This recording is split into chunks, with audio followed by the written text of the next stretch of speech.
Merci de nous rejoindre sur TV5 Monde pour vivre l'édition 2015 du Tour cycliste international du Rwanda. Durant une semaine, nous vous ferons vivre ce grand événement continental comme si vous y étiez. Bienvenue à Kigali.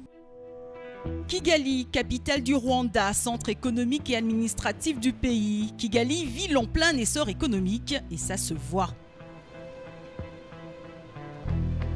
Il y a beaucoup de chantiers et ils sont de tailles différentes parce qu'il y a une demande, ça c'est sûr. Il y a une demande en termes d'espace pour le logement et pour le commercial aussi. Et puis il y a aussi une croissance de la ville en termes de la population et qui crée aussi une autre demande. Et un peu plus de 1 million d'âmes vivent ici.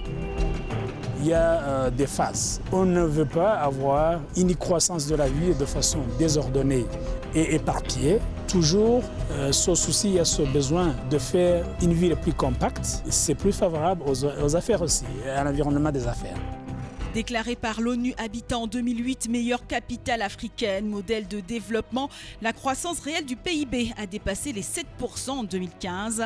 Ville propre, les sacs en plastique sont interdits ici, comme dans tout le pays depuis 2006. Oui, c'est important parce que là, ça contribue au développement durable. Avoir un environnement sain, avoir une ville agréable et une ville propre, tout ça, c'est la volonté du leadership et c'est la volonté aussi, on a vu, de la population de la ville de Kigali qui a créé ça et qui participe à la réalisation de cela. Et c'est pour notre bien. Un peu plus de 20 ans après le génocide, le Rwanda peut être considéré comme un exemple de développement réussi sur le continent africain. Quelques heures avant le départ de ce prologue, de nombreux coureurs se préparaient pour cet exercice assez particulier et technique. Une première journée importante qu'il ne fallait absolument pas rater. Et les Rwandais ont mis les petits plats dans les grands avec des vélos dernière génération offerts par le président Paul Kagame.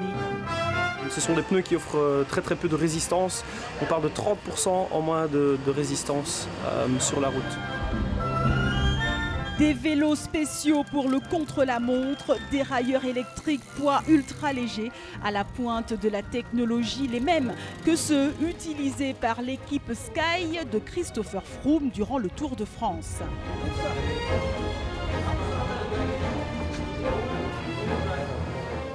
Je me sens bien. Je suis fort et mes équipiers aussi. Et des fans avaient fait le déplacement pour une pause avec le premier unique maillot jaune rwandais, Valens Daïsanga.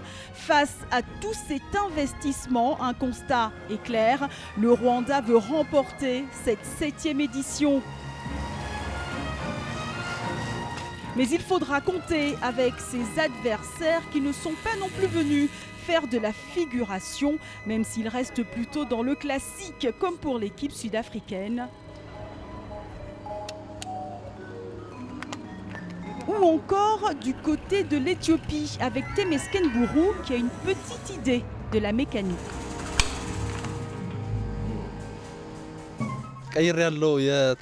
J'ai modifié le guidon et je suis prêt à gagner. Si l'Éthiopie est prête et veut gagner ce prologue, le Kenya aussi. Quoi qu'il en soit, le message de chacun est clair, que le meilleur gagne.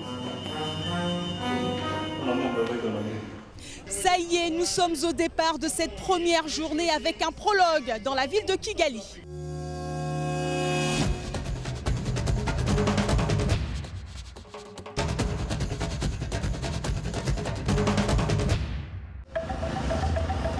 Le stade Amahoro de Kigali, lieu traditionnel du départ de la première journée du Tour. Les Éthiopiens sont tous sourires. Les Rwandais, eux, transpirent déjà sur leur home trainer. On vous l'avait bien dit que cette année, ils ont mis les petits plats dans les grands.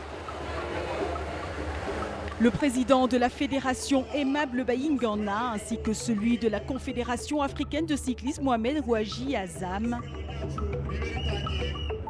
et la ministre rwandaise des Sports, Julienne Uwacu, qui donne le départ, sont bien présents ce matin avec le premier partant Ayum Gaturi Makinoti qui chute sur une chaussée mouillée par la pluie qui s'est abattue sur la ville juste avant le départ. Plus de peur que de mal pour le Kényan qui perd néanmoins du temps et franchit la ligne 4 minutes 42 secondes plus tard. Le public a répondu présent pour cette première journée. Les stars locales n'ont pas encore fait leur entrée. Le chrono ne s'affole pas plus que cela. Le meilleur temps pour l'instant est de 4 minutes 09. Tout semble relativement calme.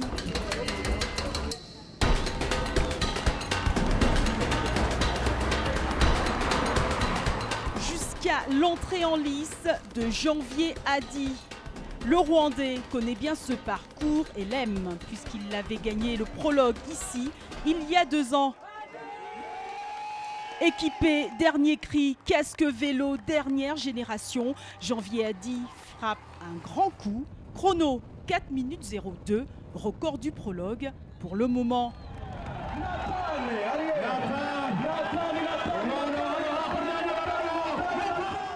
Un autre Rwandais suit, Jean Bosco Nzengimana, très concentré et aussi cette allure qui semble venue d'une autre planète. Le coureur de 22 ans va vite, il va même très vite. Chrono 3 minutes 52, il bat le record du parcours de 11 secondes. Qui pourra venir le titiller ? En tout cas, pas l'Érythréen de Backhead, Mekseb de Bézé.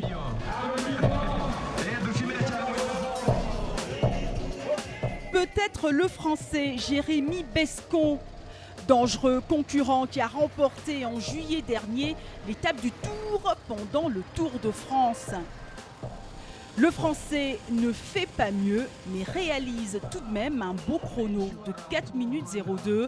Il faudra se méfier de ce grimpeur. Et puis, on attend un Érythréen qui tarde à prendre le départ. Ne voyant pas arriver Meron Techum, c'est Valens Daïsenga qui se met en place, mais l'Érythréen apparaît et prend finalement le départ. Non, il n'essuie pas de la sueur, mais plutôt des larmes. Meron Techum souffre d'une panne mécanique qui l'empêche de produire tous ses efforts. Entre-temps, Valens Daïsenga est le dernier à prendre le départ. Et l'Érythréen voit d'ailleurs le Rwandais le dépasser. Meron Techum ne sera pas classé hors délai et prendra le dernier temps en général.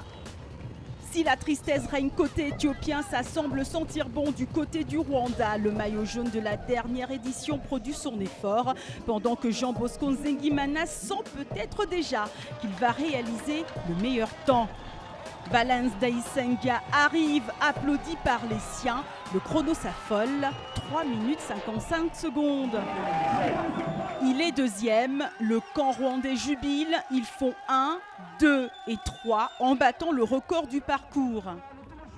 Et c'est Jean Bosco Nzengimana qui endosse le maillot jaune. Au classement général, Valens Daïsenga est à 3 secondes du leader.